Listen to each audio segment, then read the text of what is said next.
Viewers, Russia और Ukraine के बीच जंग शुरू हुए 3 साल से ज्यादा वक्त गुजर चुका है। जंग की वजह से न केवल जंग लड़ रहे इन दोनों देशों का नुकसान हुआ है, बल्कि इसका असर पूरे दुनिया पर पड़ा है। ट्रम्प ने अमेरिका के प्रेसिडेंट के रूप में शपथ लेने के बाद से ही इस जंग पर रोक लगाने को लेकर जरूरी कदम उठाने के लिए ऐलान किया था। ऐसे में अब इस जंग को लेकर एक बहुत बड़ी बैठक सऊदी अरब में होने जा रही है। सऊदी अरब की राजधानी रियाद में ये बैठक होने वाली है। इस बैठक में अमेरिका के विदेश मंत्री, ट्रम्प के पश्चिमी एशिया के विदेशी दूत स्टीव और राष्ट्रीय सुरक्षा सलाहकार माइक चर्चा के लिए सऊदी अरब आ रहे हैं। रूस के प्रतिनिधि मंडल भी बातचीत के लिए रियाद पहुंच रहा है। हालांकि रूस के अफसरों के नाम अभी तक सामने नहीं आए हैं। जंग को लेकर होने जा रही इस बैठक में अमेरिका और रशिया तो हिस्सा ले ही रहा है, लेकिन यूक्रेन का कोई भी प्रतिनिधि मंडल इस बैठक का हिस्सा नहीं होने वाला है। इस बैठक को लेकर यूक्रेन के राष्ट्रपति का कहना है कि वो वेडनेसडे को सऊदी अरब जा रहे हैं, लेकिन वो इस बैठक का हिस्सा नहीं है क्योंकि उन्हें इस बैठक के लिए कोई भी इनविटेशन नहीं आया है। इस बड़ी बैठक को लेकर सऊदी अरब के अधिकारियों ने बताया है कि इस बैठक में यूएई न केवल मेजबान की भूमिका निभा रहा है, बल्कि वो मध्यस्थता की भी भूमिका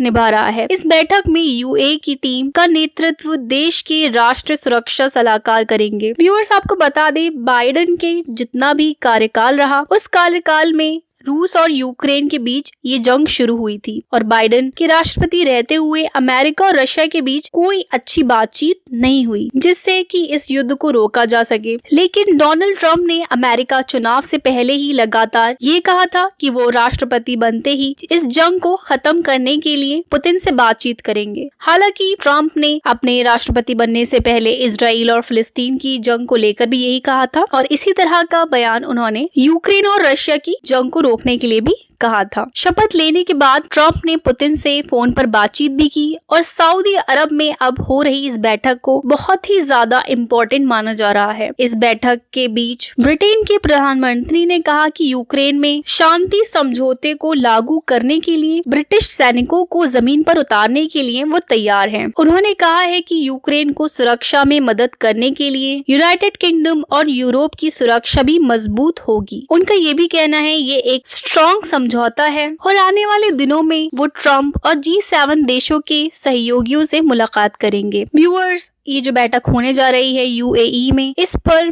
पूरी दुनिया की निगाहें टिकी हुई हैं क्योंकि आने वाले समय में अगर रशिया और यूक्रेन के बीच में कॉम्प्रोमाइज हो जाता है तो ये एक बहुत बड़ी जीत होगी। बाकी व्यूअर्स, आपका इस बारे में क्या कहना है? अपनी राय का इज़हार कमेंट सेक्शन में करके जरूर बताएं। मिलते हैं आपसे एक नई वीडियो में एक नई अपडेट के साथ। तब तक के लिए अपना ख्याल रखें। अल्लाह हाफिज।